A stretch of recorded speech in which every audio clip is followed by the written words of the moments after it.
भूतिनी का बदला पार्ट 2।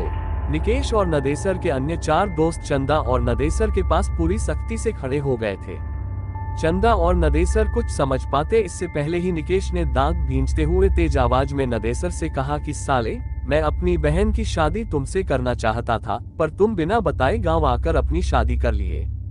उसकी बात सुनकर नदेसर ने भोलेपन से कहा कि निकेश भाई, आपने तो कभी हमसे अपनी बहन की शादी के बारे में बात भी नहीं की थी, और जब मैं घर आया था तो यहाँ माँ बाबू ने शादी कर दिया था।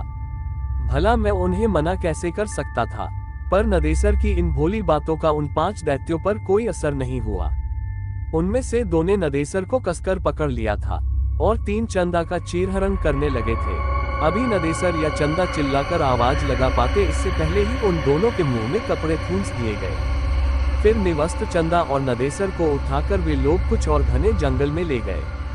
घने जंगल में ले जाकर उन लोगों ने नदेसर की हत्या कर दी और चंदा की इज्जत से खेल बैठे। लगभग वे 5 नरपिशाच घंटों तक चंदा को दागदार करते रहे। वह चिल्लाती रही, भीख मांगती रही, पर उन भेड़ियों पर कोई असर नहीं हुआ। अंततः अपनी वाली करने के बाद उन 5 ने चंदा को भी मौत के घाट उतारकर वहीं जंगल में सूखी पत्तियों में उन्हें ढंक कर आग लगा दी। आग लगाने के बाद ये 5 दोस्त जिधर से आए थे उधर को भाग निकले। जंगल जलने लगा और जलने लगे चंदा और नदेसर के जिस्म। सब कुछ स्वाहा हो गया था। इस आग से आसपास के गांव वालों को कुछ भी लेना देना नहीं था, क्योंकि जंगल में आग लगना कोई बहुत बड़ी बात नहीं थी। कभी भी कोई भी अपनी लंठी में जंगल में आग लगा दिया करता था। धीरे धीरे समय बीतने लगा। रात तक जब चंदा और नदेसर घर नहीं आए तो नदेसर के पिताजी ने नदेसर के आने और चंदा को लेकर जाने की बात अपने पड़ोसियों को बताई। उसी रात को नदेसर और उनके कुछ पड़ोसी मशाल लेकर चंदा और नदेसर को खोजने निकल पड़े। काफी खोजबीन के बाद भी इन दोनों का पता नहीं चला। दूसरे दिन सुबह पुलिस में खबर दी गई, पर पुलिस भी क्या करती। थोड़ा बहुत छानबीन की, पर उन दोनों का कोई पता नहीं। अब नदेसर के माँ बाप और गांव वालों को लगने लगा था कि नदेसर अपनी बहू को लेकर बिना बताए कोलकाता चला गया। शायद उसे डर था कि अगर बाबू को बताकर ले जाएंगे तो वे ले जाने नहीं देंगे। आखिर कोलकाता में नदेसर कहाँ रहता है, क्या करता है, इन सब बातों के बारे में भी नदेसर के माता पिता और गांव वालों को बहुत कम ही पता था। धीरे धीरे करके 8-9 महीने बीत गए। अब नदेसर के माता पिता बिना नदेसर और चंदा के जीना सीख गए थे। इधर कोलकाता में एक दिन अचानक निकेश के घर पर कोहराम मच गया। हुआ यह था कि किसी ने बहुत ही बेरहमी से उसके गुप्तांग को दांतों से काट खाया था। उसके शरीर पर जगह जगह भयानक दांतों के निशान भी पड़े थे और वह इस दुनिया को विदा कर गया था। पुलिस के पूछताछ में उसके घर वालों ने बताया कि पिछले 1 महीने से निकेश का किसी लड़की के साथ चक्कर था। वे दोनों बराबर एक दूसरे से मिलते थे, पर लड़की कौन थी, कैसी थी, किसी ने देखा नहीं था। पर इसी दौरान पुलिस को निकेश की बहन से एक अजीब व डरावनी बात पता चली। निकेश की बहन ने बताया कि एक दिन जब निकेश घर से निकला तो वह भी पीछे पीछे होली थी।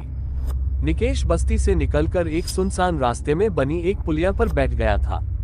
वहां से मैं लगभग 20 मीटर की दूरी पर एक बिजली के खंभे की आड़ में खड़ा होकर उस पर नजर रख रही थी। मुझे बहुत ही अजीब लगा, क्योंकि ऐसा लग रहा था कि निकेश किसी से बात कर रहा है, किसी को पुचकार रहा है, पर वहां तो निकेश के अलावा कोई था ही नहीं। फिर मुझे लगा कि कहीं निकेश भैया पागल तो नहीं हो गए हैं। अभी मैं यही सब सोच रही थी, तभी एक भयानक काली छाया मेरे पास आकर खड़ी हो गई। वह छाया बहुत ही भयानक थी, पर छाया तो थी, पर छाया किसकी है ये समझ में नहीं आ रहा था। मैं पूरी तरह से डर गई थी। फिर अचानक वह छाया अट्टहास करने लगी और चिल्लाए, अब तेरा भाई नहीं बचेगा। नोचा था ना मुझे, मैं भी उसे नोच नोच कर खा जाऊंगी।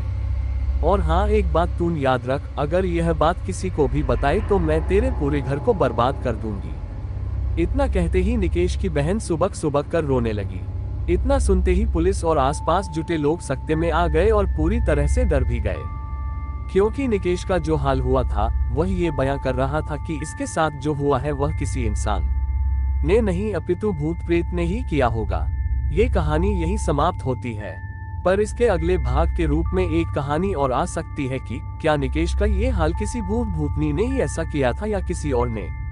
कहीं चंदा तो नहीं या नदेसर, निकेश के अन्य 4 दोस्तों के साथ भी कुछ हुआ क्या। तो दोस्तों, उम्मीद करता हूँ कि आपको ये कहानी पसंद आई होगी। इस कहानी को पूरा सुनने के लिए आपका बहुत बहुत धन्यवाद। अगर आपको ये कहानी पसंद आया है तो आप इसे शेयर जरूर करें और चैनल को सब्सक्राइब करें। दोस्तों, इस कहानी का पार्ट 1 का लिंक मैंने डिस्क्रिप्शन में डाल दिया है, तो जल्दी उसको भी सुनो, तभी मजा आएगा कहानी में।